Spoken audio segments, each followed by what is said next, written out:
제 양력인데요. 뭐 저는 주로 그 개발 사업 오래 했습니다. 한 6만 평, 지금까지 한 8만 평 정도 토지 개발 사업을 했고요. 양평, 홍천, 가평, 그리고 17년도부터는 평택에 집중해서 분양 또는 개발을 직접 하고 있습니다. 그리고 제가 가장 오래 매체를 했던 거는 서울경제TV에서 이진우의 기센 부동산이라는 프로그램을 제 이름을 걸고 대한민국 가장 유명한 또는 실력 있는 전문가들을 출연시켜서 이슈 대담 프로를 한 5년간 진행을 했었습니다. 그때 많은 인적 교류와 많은 지식을 얻게 됐었고요. 토지 전문가에서 이제 부동산 전문가로 거듭나게 된 계기가 바로 이진우의 기센 부동산 프로그램을 5년간 진행하면서 바뀌게 된 계기가 되었습니다. 지금은 오비스트란 그 부동산 종합자산관리회사 대표고요. 여러분들께 좋은 투자 정보 또는 길라잡이가 되드리도록 노력하고 있는 회사 대표입니다. 지금은 이진우의 돈 버는 부동산이라는 프로그램하고 이진우의 땅땅땅 두 프로그램을 진행을 하고 있고요. 우리 시청자 여러분들께서도 밴드나 아니면 유튜브에 오비스트라고 검색하시면 저희가 제작한 아주 좋은 양질의 프로그램들을 많이 보실 수 있을 것 같습니다. 오비스트에 검색하셔서 많은 시청 부탁드리겠습니다.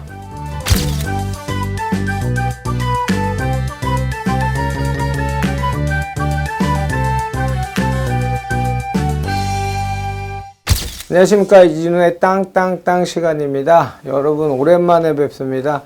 지난주에는 장마가 계속 꽤 비가 많이 왔죠. 중부지방도 남부지방에서 중부지방도 비가 많이 왔는데 비 피해 없으시기를 바라겠습니다. 이제 오늘부터 이제 본격적인 폭서가 시작되겠죠. 굉장히 많이 더울 것 같은데 열대야 또 지속될 것 같으니까 건강 유의하시고요. 요즘 뭐 너무 어렵습니다. 미중 관계, 한일 관계, 한북 관계, 굉장히 통상 압력이나 국제 정책, 질서에 굉장히 많이 힘든 시점인 것 같습니다. 무엇이 대한민국을 위한 길인지 좀 잘 판단하고 국민들도 그에 쫓아갔으면 좋겠습니다. 자, 위기는 항상 위험과 기회가 상존하는 말이라고 늘 얘기하죠.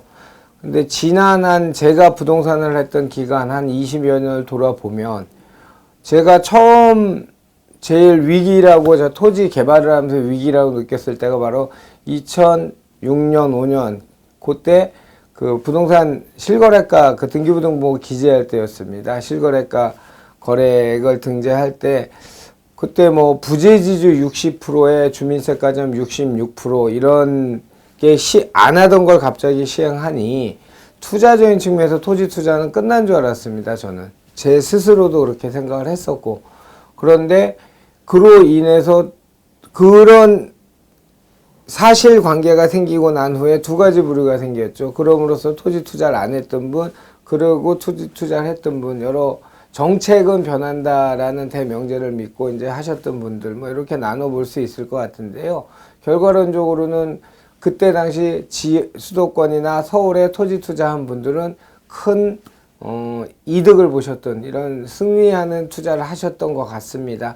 자, 2019년 7월, 2019년 하반기 어떤 결정을 하실지는 100% 여러분의 몫입니다. 몫인데 제가 방송에서도 말씀드렸듯이 앞으로 5년만 태엽을 빨리 돌려서 2024년에 가서 2019년을 봤을 때 과연 그때 한 결정이 투자적인 측면에서 또는 실수요자 내 집 마련 측면에서 과연 올바른 결정인지 지금은 모르겠죠. 한 5년만 앞으로 돌려서 본다면 2019년에 했던 여러분들의 결정들이 잘했다 또는 올바른 결정이었다라는 선택을 하시길 바라겠습니다. 자, 오늘은 토지 이야기 하겠습니다. 여자의 변신은 무죄, 토지의 변신은 대박이라는 주제를 한번 달아봤는데요. 뭐 여자의 변신은 무죄, 이거는 여성분들을 폄하하는 건 아니고 CF에 나왔던 말이죠. CF에 나온 말, 토지에서는 변신은 대박입니다. 어떻게 대박을 하는지 한번 보겠습니다.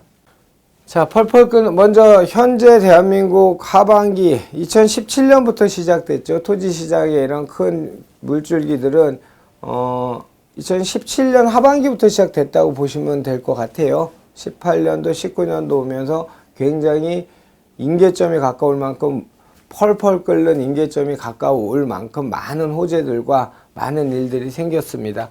그래서 저는 언제나 아까 모두에 말씀드린 것처럼 5년쯤 시간 태엽을 돌려서 2024년이라는 얘기를 하지만 투자도 마찬가지입니다. 지금 항상 그 시장에, 투자 시장에 진입 못하는 분들의 100가지 이유 중에 가장 큰 이유는 지금 너무 꼭지점 아니야? 너무 많이 오르지 않았어? 지금 너무 많이 더 떨어질 거야? 뭐 이런 얘기들을 하시는데, 지난 투자 여러분들, 시청자 여러분들의 투자 경험이나 내 집 마련 경험을 한번 살펴서 보십시오. 그때 당시에는 그럴 것 같았는데 불과 2, 3년, 불과 3, 4년 후면 왜 그때 그런 결정을 못했지라는 후회했던 일들이 혹시 있으신다면 제 말에 동의하실 겁니다. 투자는 언제나 라인 나옵니다. 지금 하는 게 맞습니다. 뭐 엄청난 개발호재 말씀 뭐 안 돼도 많이 아시죠. 뭐 쭉 나열만 해보겠습니다.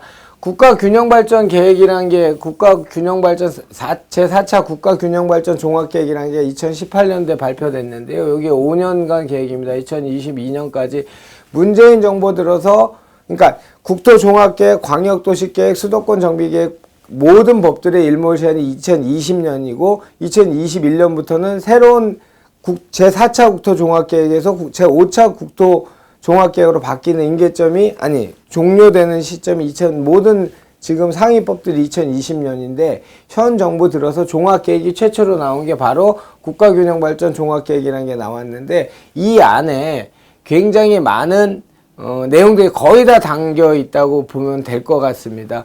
그게 바로 국가균형발전계획, 균형발전 프로젝트 포함한 것들인데요. 금액이 물경 174조 8천억 원입니다.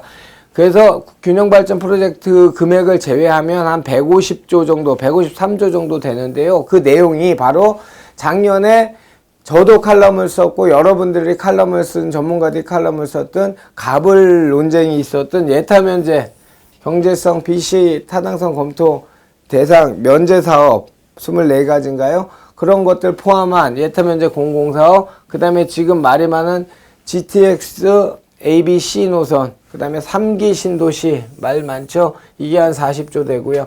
그 다음에 적경지역 장기발전계획, 국가산업단지 7곳 후보지 지정, 국유재산 토지 개발 사업, 선도사업지 11곳 지정 등 뭐 이런 것들은 저희 유튜브를 보신 분들은 이 법령이나 이 계획들에 대해서 최소한 한 번씩은 들어보셨죠? 하여튼 국유재산 토지개발 사업 선도지 등 11곳 지정 이런 사업에 국비가 물경 153조 1000억 원을 사용한다고 합니다. 뭐 재정정책이 지금 어떻고 뭐 이런 거는 나중에 다시 기회 되면 제가 방송을 말씀드리겠습니다. 어찌됐건 한 가지 확실한 거는 국가 재정정책의 규모가 커지면 커질수록 그 경제 성장률의 경쟁력은 떨어진다는 것입니다. 무슨 말이냐면 그 재정정책이란 자체는 전부 민간 사업이 확 달려들지 않는 수익이 떨어지는 더더군다나 예타면제 BC가 1 이하인 사업들도 면제를 사업을 하겠다. 경제성이 담보 안 되는 거죠. 민간 기업은 잘 안 붙죠. 그러니까 국가 돈으로 SOC 사업이나 중장기적인 곳에 먼저 큰 돈을 투입하겠다는 건데 이렇게 되면 GDP 대비 경제 성장률은 당연히 떨어질 수밖에 없겠죠. 하여튼 걱정이 많습니다. 하여튼 이런 사업들이 있고요. 그 다음에 SOC 사업들도 굉장히 많습니다. 수서세종 고속도로 지금 진행하고 있는 곳, 그 다음에 홍남기 경제부총리가 얘기했던 올 3월에 얘기했던 연내 착공하겠다 했던 제2서해안고속도로, 평택-익산고속도로죠. 이 평택-익산고속도로는 단순히 평택에서 익산 가는 곳이 아니고 익산이란 곳은 바로 아세안 하이웨이 고속도로 한국에 두 곳에 있는 기착점입니다. 그래서 의미가 상당히 크고요. 익산을 통해서 김포 쪽으로 해서 개성까지 나가는 고속도로의 연장선상입니다. 이걸 같이 그 맥락으로 보시면 될 것 같습니다. 그 다음에 한 10년 이상 지금 공사가 진행되는 제2외곽순환도로 특히 서북부 지역, 김포, 인천, 파주 이쪽에 지금 연결 사업들이 박차를 가하고 있습니다. 그 다음에 그 서해안 발전 종합계획이나 항만 종합계획에 나와 있듯이 항만 관련 복합 물류 사업들이 국비로 진행되는 곳들이 지금 많습니다. 돈들이 굉장히 들어갈 곳이 많습니다. 이런 사업들이 이렇게 진행된다면 2004년, 5년 또는 그 이전에 토지 투자가 저희가 한 30년 그래프를 보면 크게 한 3번의 토지 지가 상승률, 연간 상승률이 급등했던 시기가 있는데요. 바로 98년, 2000년 초반하고 2003년에서 5년, 그 다음에 2017년 요때로 그래프로 한국감정원자를 확인할 수 있습니다. 물론 그 시기가 전부 남북 평화회담이 이루어졌던 남북 경협주가 호재가 됐던 그런 지역들이 겹치긴 하는데요. 어찌됐건 확인해 볼 수 있듯이 이 보상금이 이런 어마어마한 막대한 보상금이 풀린다면 이거는 토지시장을 당연히 뒤흔들 거고, 토지시장이 자극이 된다면 부동산 시장에 왜곡된 또는 순기능보다는 역기능이 나올 것은 명약관화한 일일 것 같습니다. 자, 여기는 올해 2019년도 제가 경기도 수도권하고 가장 제가 선호하는 기업이 활동하고 인구가 느는 지역과 세종시의 그래프입니다. 제가 경기도에서 제일 좋아하는 지역은 화성시와 파주시와 용인시는 아니고 일단 평택시와 파주시, 화성시를 저는 기업도시로 해서 가장 좋아합니다. 제 개인적으로는.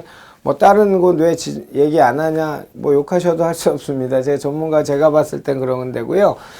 2월에 갑자기 다코스로 떠온 지역이 있었죠. 바로 SK 하이닉스 반도체 처인구 원산면 토지거래 허가를 묶은 예에서 볼 수 있듯이 처인구에서 SK 하이닉스 반도체가 확정이 됐죠. 그때부터 고공행진을 하기 시작합니다. 처인구가. 그 전까지는 세종시하고 뭐 경기도 수도권 또는 지방 대구 일부 지역 이런 곳들이 상위 랭커였었는데 올해 들어서 몇 군데가 이제 발표가 됩니다. 바로 3기 신도시 관련된 이야기 해당 지역들이 발표됩니다. 이게 바로 7월 26일 날 발표된 자료입니다. 기사입니다. 기사. 3기 신도시가 불집힌 전국 땅값 11년 만에 껑충 집값 상승 부메랑 되나. 당연한 얘기죠. 상위 5곳을 보겠습니다. 첫 번째는 용인시 처인구, 뭐 아까 얘기한 SK 하이닉스고요. 그 다음에 두 번째가 경기 하남입니다. 하남시는 뭐 여러 가지 교통 호재도 있지만 특히나 이번에 교산 신도시와 관련된 3기 신도시가 이 집가 상승률 자극을 크게 했죠. 경기도 과천시가 그 뒤를 이었고요. 광주 동구가 뒤를 이었고, 그다음에 대구 수성구. 왜 이렇게 집가 상승이 되는지 대충 나온 기사를 한번 보겠습니다. 처인구는 SK 하이닉스 반도체 단지 일단 제일 큰 호재고요. 하남시는 3기 신도시 인접지역, 그 다음에 3호선 연장 추진입니다. 이건 확정도 아니고요. 앞으로 3호선을 연장해서 어디까지 가겠다는 그런 계획만으로도 이렇게 땅값이 자극되는 보상금이 풀리면 이런 일들이 생깁니다.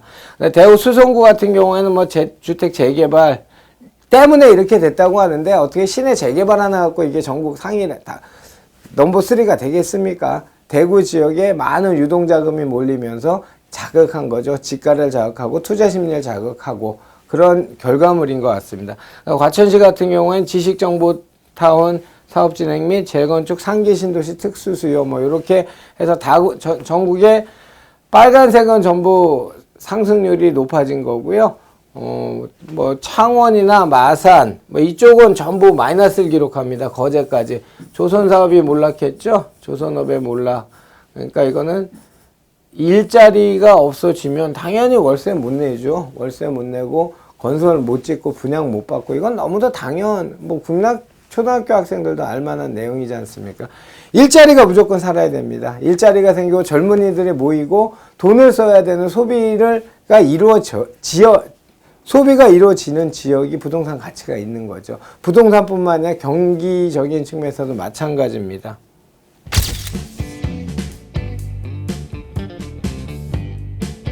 도시지역과 집을 짓고 창고를 짓고 공장을 짓는다면